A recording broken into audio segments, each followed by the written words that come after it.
stress is the number one thing that starts to erode the microbiome's lining, okay, and create inflammation.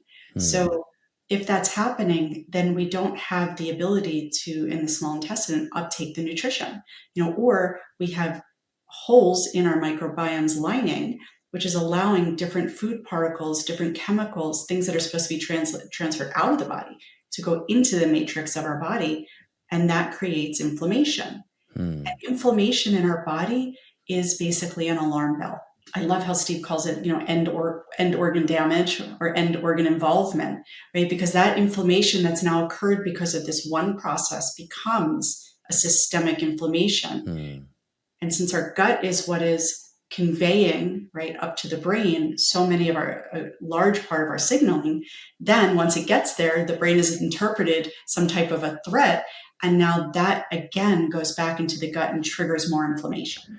Essentially, I'm breaking it down in a very simplistic way. Yeah.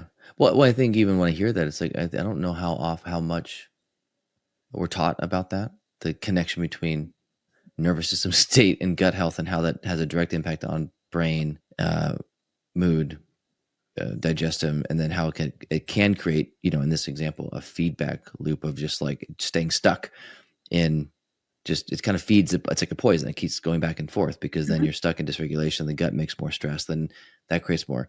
I could see now how people can get so stuck in having inflammation issues. And I'm like, can you speak a little bit more about breaking it down even more with the influence of how the gut influences mood or brain function or emotional resilience or emotional expression? Because I think that's something that, myself included, we're not thinking about my gut and how that this is having an impact on me right now. I think there's some level of disconnection or lack of awareness of I need to pay attention to that.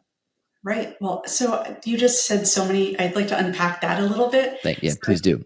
So you said the disconnection, right? So there's a reason why we talk about our gut feelings.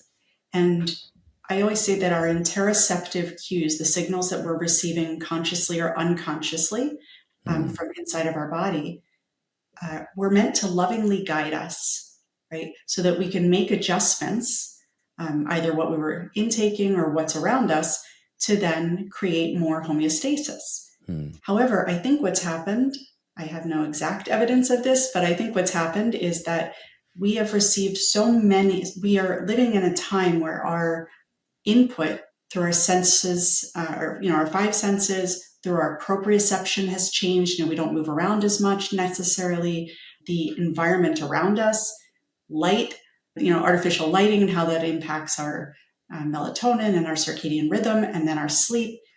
All of this is intricately tied together. So I think a lot of people turn away from those cues. So in other words, I sense something, it's not comfortable, and so I don't want to feel it. And so I'm going to use my phone as an adaptive mechanism to sort of check out, or I'm going to binge watch something, or I'm going to drink a bottle of wine, or engage in some kind of behavior to create relief from the concern or the actual inflamed feeling that I'm sensing.